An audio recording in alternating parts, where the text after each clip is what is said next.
Pompeii's human remains just changed everything we know about history. Hello, and welcome back to the latest video on the Ancient History channel. My friends, do you remember Pompeii? Nearly 2,000 years ago, it was a vibrant, bustling city. People went to the market, chatted with one another, and believed that today would be just like yesterday. But only a few hours later, everything vanished forever. The city was buried, its people frozen in their final moments, leaving behind mysteries that would take humanity thousands of years to slowly uncover. When Pompeii is mentioned, most people feel a deep sense of sorrow, and many believe that its story ended in a dark chapter of history long ago. But you know what? History has never stayed silent, and a recent archaeological discovery in Pompeii has proven exactly that. So much so that it is forcing the entire world to look at the past in a completely different way. You see, beneath layers of thick volcanic ash that had covered the site for nearly 2,000 years, in the ancient Roman city of Pompeii in southern Italy, archaeologists discovered a strange tomb. Inside were the remains of a man. But what stunned scientists was not the age of the tomb, nor the skeleton itself. It was the fact that his white hair was still intact, along with part of his ear that had not decomposed. Yes, you heard that right. A Roman skeleton, after nearly 2 millennia, still had hair and an ear. According to archaeologists, this is one of the best preserved sets of human remains ever found in Pompeii, and it directly contradicts traditional Roman burial practices. At that time, adults were typically cremated, while only children were buried. This raises a major question. Who was this man, and why was he treated so differently? Thanks to inscriptions on the tombstone, the identity of this mysterious figure gradually came to light. His name was Marcus Venerius Secundio, who died at the age of 60. His name also appears in the wax tablet archives of the banker Caecilius Jucundus, one of the wealthiest individuals in Pompeii at the time. And what truly makes this story extraordinary is Marcus's background. He was once a slave responsible for maintaining the Temple of Venus, a very low position in Roman society. Yet through effort and time, Marcus gained his freedom and gradually rose to achieve significant social and economic status. This is clearly reflected in the sheer scale of his tomb, something not everyone in Pompeii could afford. But the surprises do not end there. The inscription on the tomb reveals that after being freed, Marcus organized theatrical performances in Greek, not Latin, the official language of the Roman Empire. It may seem like a small detail, but it is enough to shake our previous understanding of Pompeii. According to Gabriel Zuchtriegel, director of the Pompeii Archaeological Park, this is evidence that ancient Pompeii was not a closed society, but an open, multicultural, and extremely vibrant city. In other words, Pompeii was not just a Roman city, it was a cultural crossroads of the Mediterranean world, where the Greek language could still be heard in the heart of Roman society. Of course, Marcus's story does not end there. Archaeologists later discovered that the sealed burial chamber, along with marks found on his body, strongly suggest that he may have been mummified, a practice considered extremely rare in Pompeii. According to Gabriel Zuchtriegel, this further demonstrates that Pompeii was once an open cultural center where multiple languages and cultures coexisted. It was not merely a typical Roman city, but a place of intense interaction among Mediterranean communities. However, the biggest question still remains. Why did Marcus's hair and part of his ear survive for thousands of years? To answer this, researchers believe there is evidence suggesting that Marcus was mummified, an exceptionally rare burial practice in Pompeii. In addition, the structure of the tomb itself was a sealed chamber, which limited exposure to air and bacteria, creating better conditions for preservation. That said, this is still a hypothesis. Professor Llorenç Alapont from the University of Valencia explained that the research team is continuing to analyze textile fragments found inside the tomb, as certain fabrics were commonly used in mummification processes. If confirmed, the discovery of Marcus Venerius Secundio could fundamentally change our understanding of burial rituals and social classes in ancient Pompeii. Naturally, when talking about Pompeii, we cannot ignore the catastrophic eruption of Mount Vesuvius in 79 AD, the event that wiped out the entire city in an extremely short time. Mount Vesuvius is located about 9 miles from Pompeii. It is the only active volcano on mainland Europe and is considered one of the most dangerous volcanoes in the world. According to ancient sources, the eruption produced massive pyroclastic flows, a deadly mixture of toxic gases and volcanic material that rushed toward the city at speeds of up to 435 miles per hour, with temperatures reaching around 1,830 degrees Fahrenheit. It was this incredible speed and extreme heat that left the people of Pompeii with no time to escape, burying them almost instantly. The Roman writer Pliny the Younger, who witnessed the disaster from afar, once described it as a gigantic cloud like a pine tree rising from the volcano, covering the sky and turning day into night. That was the moment Pompeii was erased from the world of the living. Researchers estimate that around 2,000 people died in this catastrophe. Since Pompeii was excavated in the mid-19th century, more than 1,000 bodies have been discovered. Many victims were buried so quickly that plaster casts preserved their final poses at the very moment of death. But recent discoveries have revealed something even more surprising. DNA analysis of the remains shows that relationships we once assumed based on physical appearance may have been completely wrong. One famous case involves the skeletons of an adult wearing a gold bracelet, holding a child on their lap. For many years, it was believed they were a mother and child. However, DNA evidence proved that the adult was a man, and the child was not biologically related to him at all. Genetic studies of 5 other sets of remains produced similar results. None of them were related, yet scientists were able to identify their sex and ancestral origins. Despite dying side by side, they shared no blood ties. This suggests that in their final moments, the people of Pompeii tried to protect one another, regardless of family ties or social status. Moreover, DNA evidence also reveals that the victims had extremely diverse genetic backgrounds, with many being descendants of immigrants from the Eastern Mediterranean. Once again, Pompeii emerges not merely as a Roman city, but as a miniature portrait of the entire ancient world. And of course, this is only a small fraction of the secrets that Pompeii is slowly revealing. In the next part of this video, we will continue exploring other archaeological discoveries that are just as shocking. Human remains, artifacts, and mysteries that have forced scientists to rethink the history of humanity itself. Stay until the very end, because the deeper we go into history, the more chilling and unbelievable it becomes.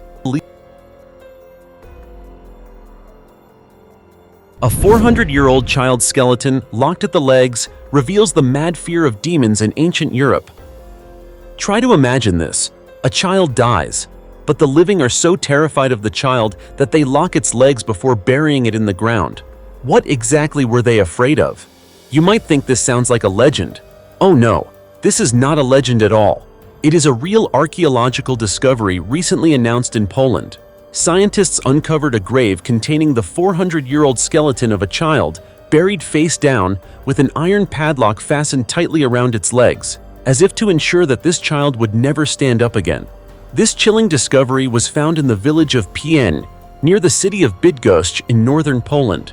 According to archaeologists, the grave dates back to the 17th century and is located within a special cemetery, believed to have been reserved for abandoned souls, people whom the community of the time was afraid to bury in the usual way. The child buried there is estimated to have died between the ages of 5 and 7. And what sends a shiver down researchers' spines is this. The padlock was not meant to seal the grave. It was meant to keep the body itself trapped underground. The reason lies in European folk beliefs of the time. According to these traditions, people who died in unusual ways, especially children, were believed to be capable of returning to haunt the living. If death came suddenly, or if the body showed anything out of the ordinary, that fear grew even stronger. As a result, people used iron padlocks, sickles, or even face-down burials to prevent restless spirits from rising again. Archaeologist Dariusz Poliński from Nicholas Copernicus University stated, "The padlock shows that people were very afraid of this child after death, and that fear was not an isolated case. Just a few steps away from the child's grave, archaeologists discovered the skeleton of a woman last year. She had been buried with a sickle placed across her neck and also had a padlock at her leg, a combination of burial rituals commonly associated with vampires in European folklore." However, Poliński emphasizes that in the 17th century, the concept of a vampire did not exist as we understand it today. People did not perform these rituals because they labeled the dead as vampires, but because they feared restless and dangerous spirits. Another striking detail is that, throughout the entire cemetery, No other child skeletons have been found buried in this same way. This leads scientists to believe that this may be the only known case in Europe of such a burial involving a child. So far, Polinsky and his team have excavated around 100 graves, including 13 newly discovered ones. This cemetery was not the village's official burial ground, but was likely located within the sacred boundary of an old church, although the church's exact location has yet to be identified. Burial in church cemeteries was extremely expensive, so the poor, or those considered unwelcome souls, were often buried in remote graveyards like this one. Ironically, the woman once believed to be a vampire shows signs of wealth. Gold thread in her clothing and traces of gold on her skull suggest that she used medications containing gold and may have suffered from a serious illness before her death. Another small but deeply unsettling detail is that the child's jawbone has a greenish color. Archaeologists believe the child may have been buried with a coin placed in the mouth. A common ritual at the time meant to pay for the journey to the afterlife. At present, the research team is still waiting for DNA analysis results. They do not even know whether the child was a boy or a girl.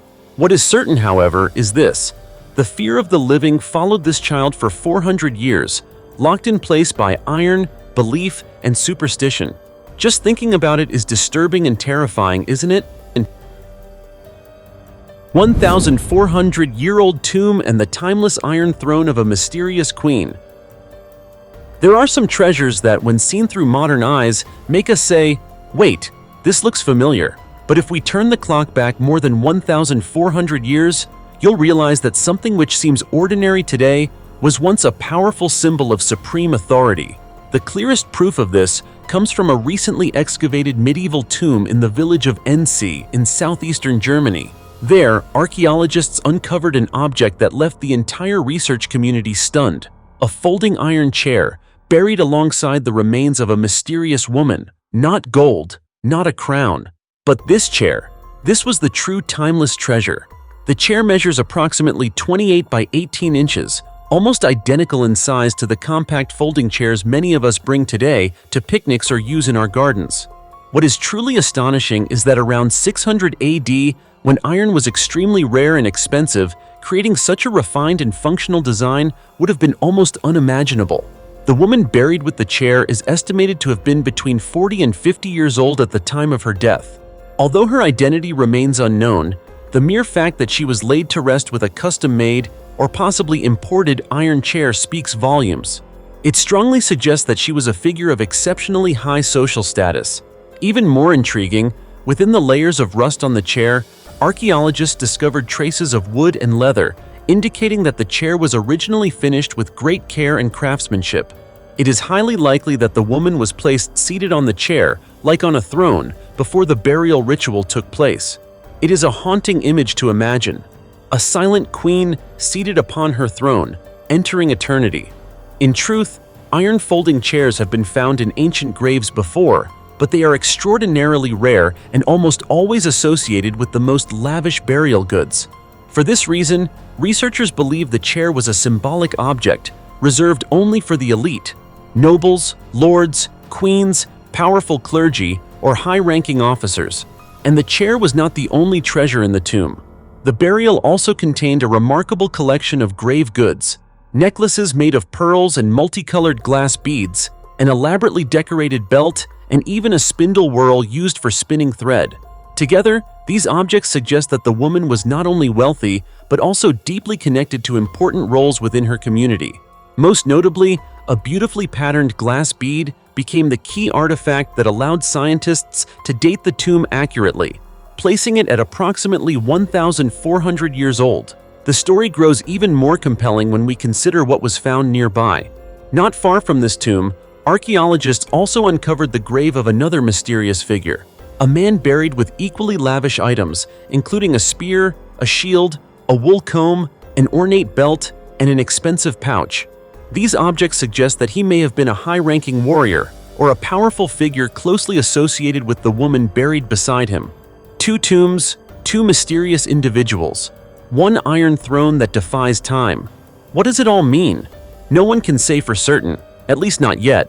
Researchers are currently planning to X-ray the chair, hoping to uncover more clues about how it was made, where it came from, and perhaps even the true identity of the woman who once sat upon this remarkable object. At the same time, further analysis may reveal a connection between her and the man buried nearby. Who knows, perhaps this very chair, so familiar to us today, will force European medieval history to be told in an entirely different way. It's entirely possible, don't you think? A 2,000-year-old mummy beneath the Yenisei Reservoir, the mystery of the sleeping beauty rising from the water. Have you ever imagined that beneath the calm surface of a seemingly lifeless reservoir, there could be a human being sleeping undisturbed for nearly 2,000 years? This is not a legend nor a fairy tale. It is a real archaeological discovery that left experts holding their breath in 2018. That year, when the water level of a massive reservoir on the Yenisei River in Russia suddenly dropped, a team of archaeologists from the Institute for the History of Material Culture in St. Petersburg, part of the Russian Academy of Sciences, encountered a truly rare sight, a tomb containing the mummy of an ancient woman, affectionately nicknamed by researchers the Sleeping Beauty beneath the lake. The tomb is believed to have been submerged underwater for several decades, since the 1980s, after the Sayano-Shushenskaya hydroelectric dam became operational. What is remarkable is that despite being underwater for so long, the burial site was almost completely undamaged. The reason lies in the tomb's construction. Watertight stone slabs surrounded the burial chamber, unintentionally forming a perfect suit of armor that protected the body inside from the destructive forces of time and the environment. When the tomb was opened, archaeologists were left in awe. The woman was dressed in an elegant silk garment with a beaded belt fastened by a finely engraved buckle. Resting on her chest was a small pouch containing pine nuts, and around her lay numerous valuable grave goods. Among the most striking were a beaded gemstone and a mirror in a Chinese style, carefully placed inside a cosmetic box. Everything appeared to have been prepared to accompany her into the afterlife, in keeping with ancient beliefs about death. According to initial assessments, this was not a mummy preserved through traditional embalming techniques. Dr. Marina Kilunovskaya, a member of the archaeological team, explained that the Sleeping Beauty underwent a process of natural mummification, with the lower part of her body being especially well preserved. It was the unique combination of environmental conditions and the tomb's watertight stone structure that created this rare phenomenon. Based on these findings, experts believe that the Sleeping Beauty beneath the lake may have belonged to a Hunnic nomadic community. Moreover, the burial style and accompanying artifacts suggest that she was not an ordinary individual, but likely someone of high status, possibly even a member of the elite or nobility. An ancient vessel in a Hunnic style found near the tomb further supports this interpretation. The Huns were nomadic or semi-nomadic peoples who dominated vast regions of Europe and Asia between the 4th and 6th centuries AD. Although their empire was short-lived, they are believed to have played a significant role in the collapse of the Western Roman Empire in the 5th century. However, the dating of this tomb has made specialists cautious. Preliminary evidence suggests that the woman may have been buried 1,900 to 2,000 years ago, around the 1st century AD. This opens up a series of new questions. Was she truly part of an early Hunnic community? Or did she belong to a group that shared deep cultural connections with them? The answers will require further testing and in-depth analysis. The good news is that conservation experts have already begun their work, and early forecasts are optimistic. The soft silk fabric, leather, and delicate clothing details are likely to be preserved, allowing researchers to reconstruct more clearly the life of the Sleeping Beauty before her death.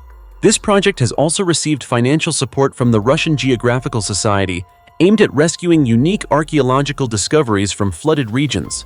For this reason, the discovery of the Sleeping Beauty beneath the lake is not only an archaeological achievement, it is also a vivid human story, one that speaks of how people loved, honored, and bid farewell to one another thousands of years ago. With its extraordinary state of preservation, from soft tissues and clothing to personal belongings, this mummy has opened a precious window into history, allowing us to touch a past that usually exists only in books. And I can't help but think that beneath the peaceful waters of the Yenisei, there may still be other sleepers, waiting for the day they too are awakened.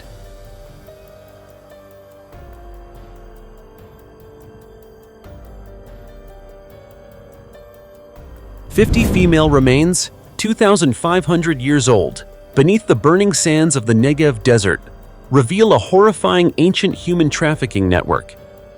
In the heart of the arid Negev desert, where one would expect nothing but scorching winds, rocks, and sand, archaeologists have stumbled upon a story so unsettling that it leaves one speechless.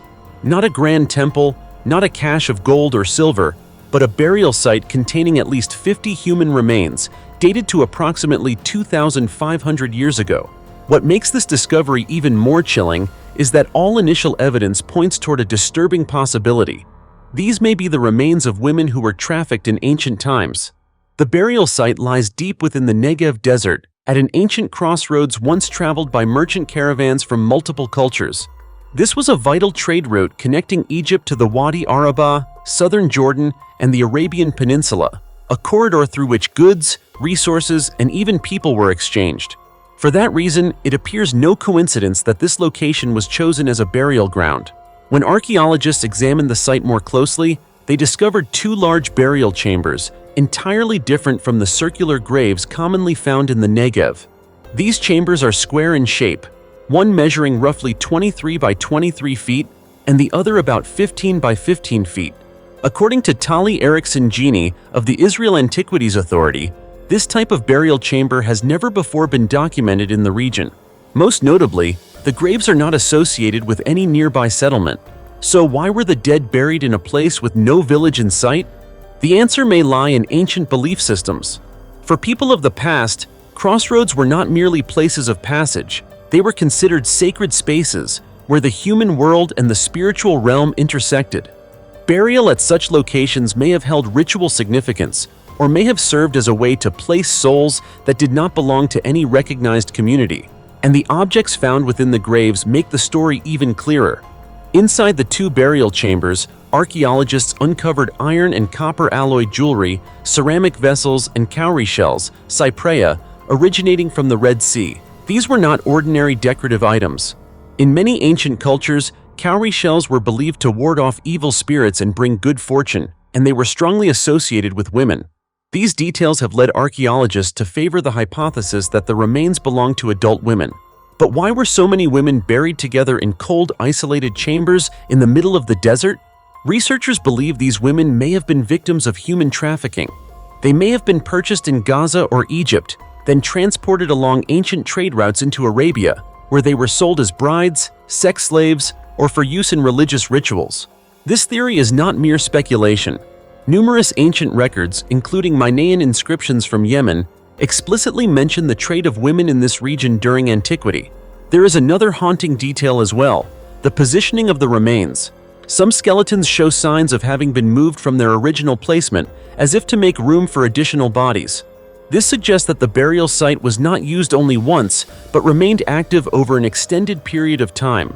At present, experts are working to conserve and stabilize the site, hoping that further analysis will shed light on the identities, origins, and fates of these women. And now, let me ask you something. Are you thinking what I'm thinking? That when we look at these silent remains lying beneath the desert sands, we cannot help but wonder, in the glittering flow of ancient trade and commerce, how many lives were bought, sold, and erased without a voice? If this discovery made you think, let me know in the comments below this video. More than 80 stripped skeletons reveal a chilling burial ritual in France. Hidden near the tranquil waters of Lac du Bourget in the Savoie region of France, an ancient cemetery recently uncovered by archaeologists has sent chills through the research community, not because of its sheer size, but because of how the dead were laid to rest. And the French National Institute for Preventive Archaeological Research, INRAP, has confirmed the discovery of more than 80 graves, forming the largest and most significant cemetery ever excavated in Savoie to date.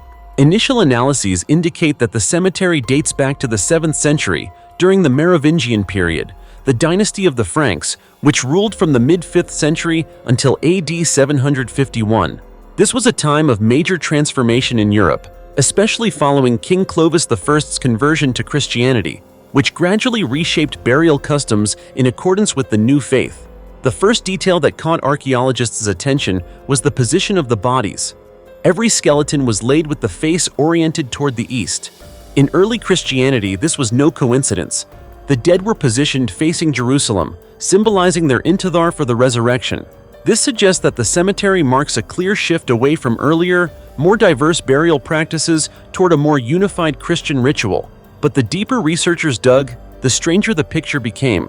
Jean-Luc Gisclon, an archaeologist and anthropologist with INRAP, explained that the arm bones of many skeletons protruded slightly upward and inward, as if the bodies had been held in an unstable position. Based on the traces left behind, the research team believes that wooden structures were once placed inside the graves to stabilize the bodies during burial.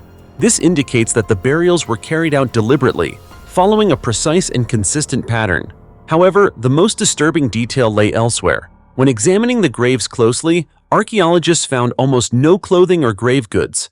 Only a few scraps of fabric and extremely small pieces of jewelry were recovered, far too little to represent any specific social class.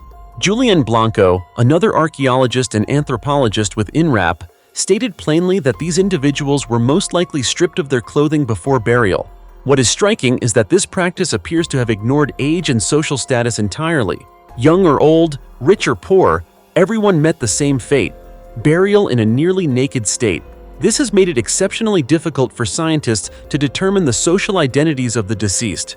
Normally, Merovingian graves reflect social status through burial goods, but here, nearly all such indicators have been erased. So why was such a harsh burial ritual practiced? For now, the answer remains unclear. One hypothesis suggests that removing clothing and possessions reflected early Christian beliefs in equality before death. Another possibility is that the community experienced crisis conditions, such as famine, disease, or social upheaval, forcing burial practices to be reduced to their bare minimum.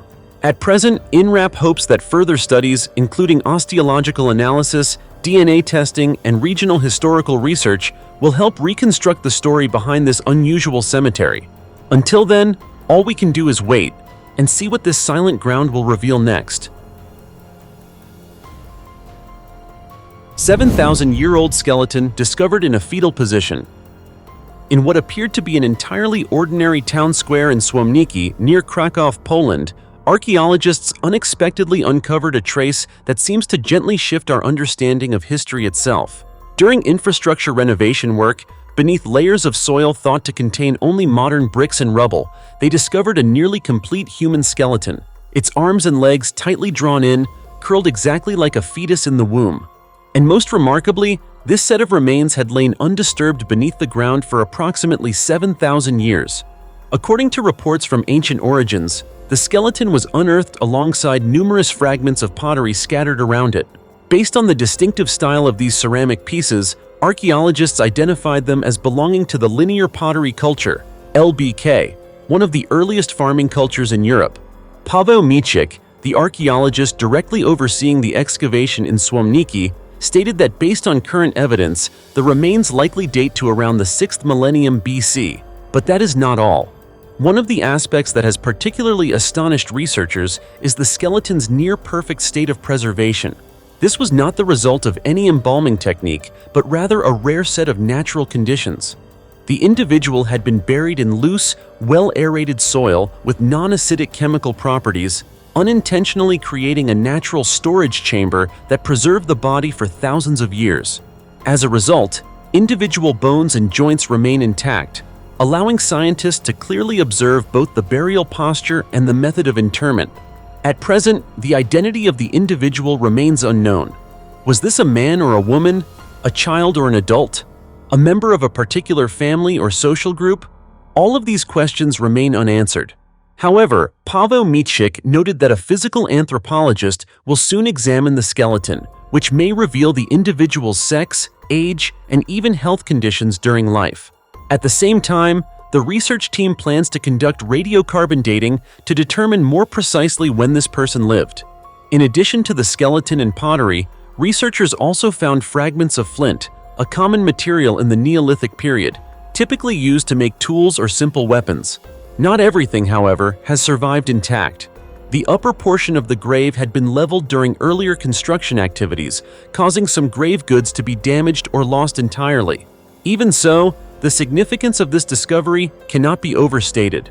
Professor Małgorzata Kot, an archaeology expert at the University of Warsaw, described the find as extremely important.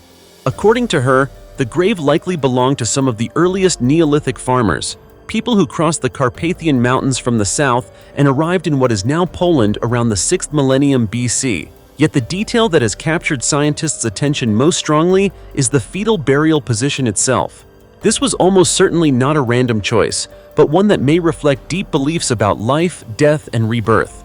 In many ancient cultures, the fetal position symbolized a return to Mother Earth, representing a closed cycle of human existence. In reality, we still know very little about the burial customs of these early farming communities. Sometimes they buried their dead within settlements, other times in separate cemeteries, but such cemeteries are extremely rare. For this reason, every skeleton discovered is like a precious puzzle piece, helping us better understand how prehistoric people viewed life and death. And perhaps, from a single skeleton that lay silent for 7,000 years, an entire story will slowly emerge of the first people who planted seeds, built villages, and laid the foundations for modern Europe. If that's the case, it truly is fascinating, isn't it? The giant stone sphere in the forests of Bosnia, a 1,000-year-old mystery with no answer.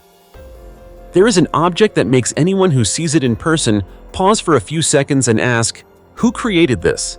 Deep in a dense forest near the town of Zavidovici, Bosnia, stands a massive stone sphere, almost perfectly round, with a diameter of approximately 10 feet, weighing tens of tons, and containing an unusually high amount of iron. And as you can imagine, the appearance of such an astonishingly precise stone sphere in the middle of untouched wilderness was bound to ignite countless theories almost instantly. The man who brought this sphere to public attention was Dr. Samir Osmanagic, a Bosnian archaeologist. From the very beginning, he claimed that the sphere was not a random product of nature, but rather a creation of ancient humans.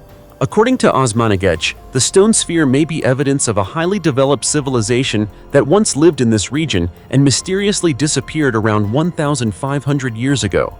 At this point, many people naturally ask, what kind of civilization could possibly create such a perfectly shaped stone sphere in the middle of rugged forests and mountains?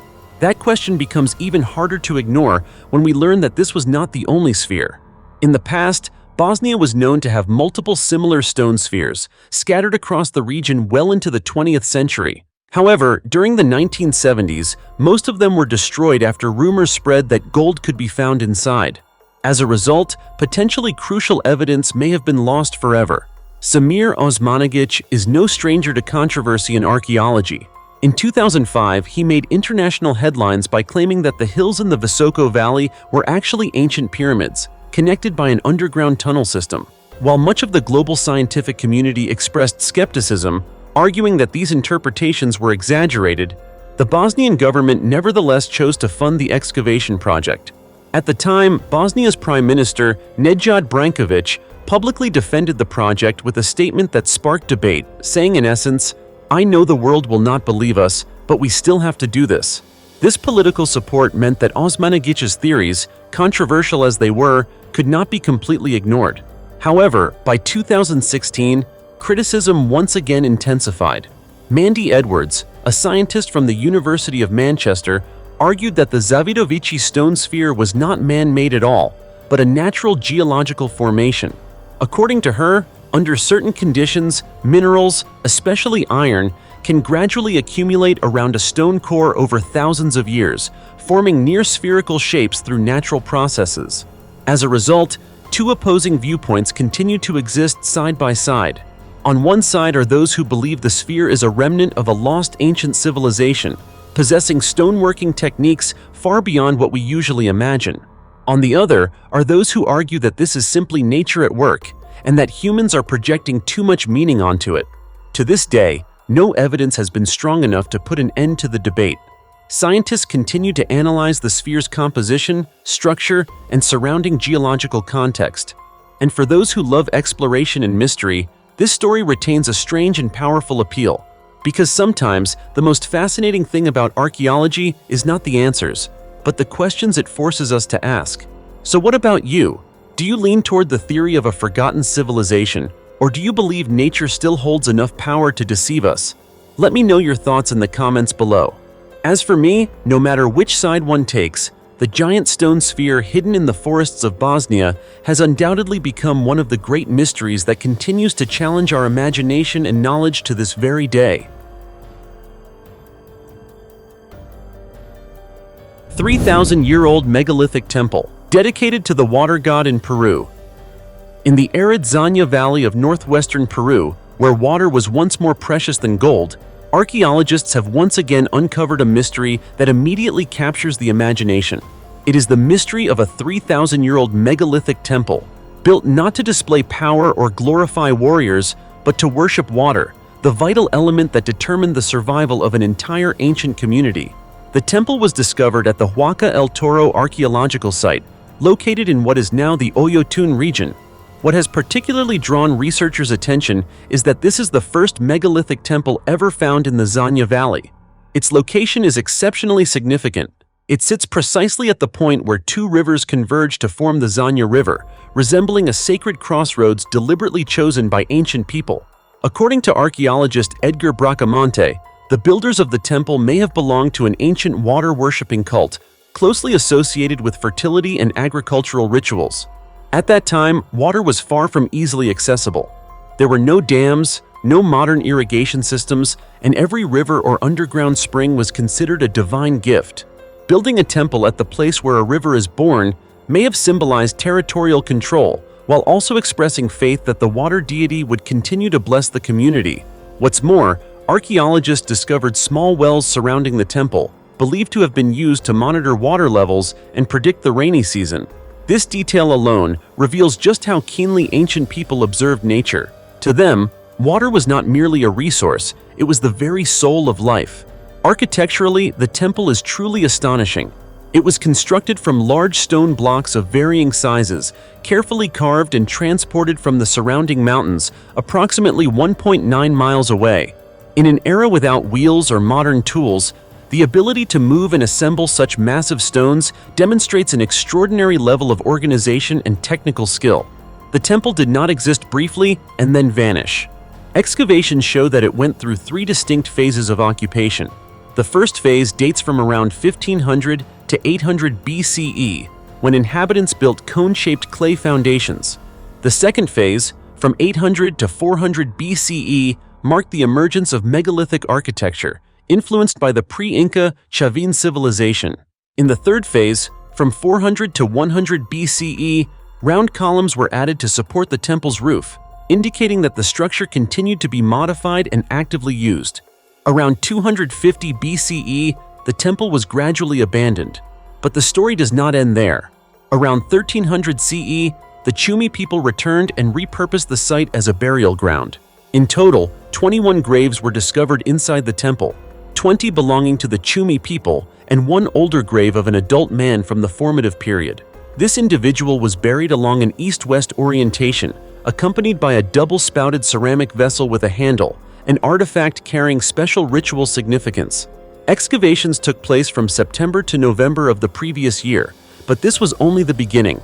Researchers are currently analyzing samples in laboratories, hoping to piece together more clues about belief systems, rituals, and how ancient Peruvians interacted with the natural world.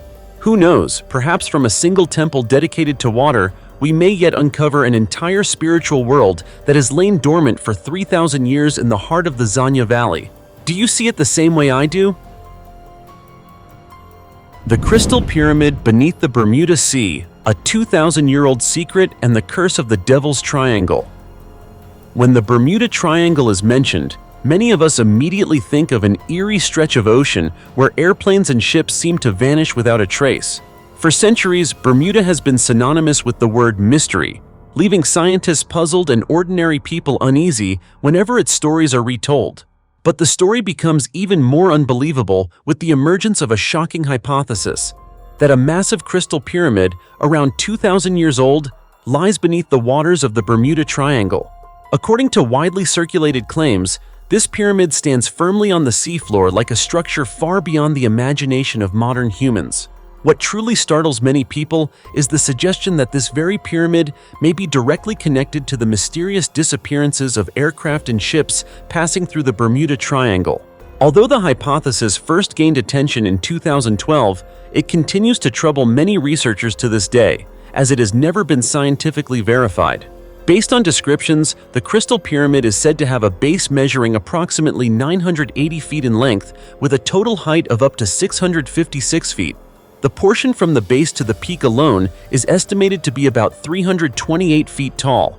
Most astonishing of all, the entire structure is believed to lie only about 10 feet beneath the ocean's surface and is said to be 3 times larger than the Great Pyramid of Cheops in Egypt, one of the greatest architectural achievements in human history.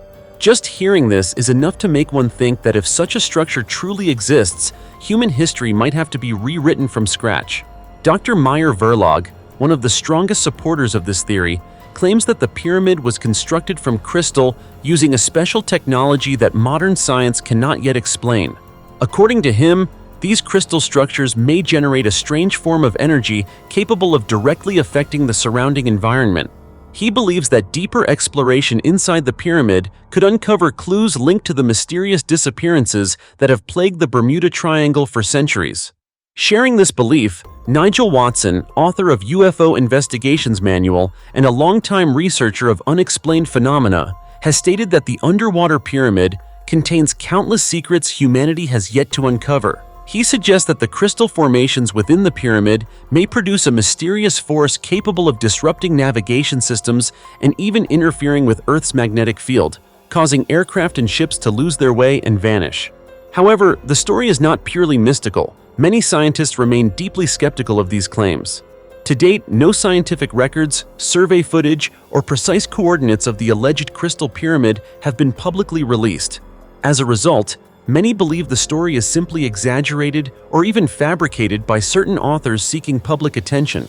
Even so, the Bermuda Triangle itself remains a major enigma. Located in the northwestern Atlantic Ocean, it is defined by 3 points: Bermuda, Puerto Rico, and an area near Melbourne. Since 1851, approximately 8,127 people are said to have gone missing in this region. In addition, the area is notorious for its unusual magnetic anomalies, which can cause compasses to spin erratically, as well as frequent waterspouts, especially during the summer months, with wind speeds reaching up to 118 miles per hour. So in the end, is the Crystal Pyramid beneath the Bermuda Sea a buried truth, or merely a modern legend dressed in scientific language? Perhaps until humans truly descend to the ocean floor and return with undeniable evidence, the Bermuda Triangle will forever remain the Devil's Triangle, a place where the boundary between science and the supernatural stays disturbingly blurred. So, together we've explored some of the most shocking archaeological discoveries, secrets that have remained hidden for thousands of years. As you can see, every discovery opens up an entirely new world, full of surprises and strange wonders, pushing even the most brilliant scientists to pause and reflect. This shows that, despite the many advances in historical and archaeological research, some of the biggest questions still have no clear answers. So let's look forward to the next discoveries. And don't forget to hit like and subscribe to the channel so you won't miss any fascinating stories from ancient history. For now, goodbye, and see you next time.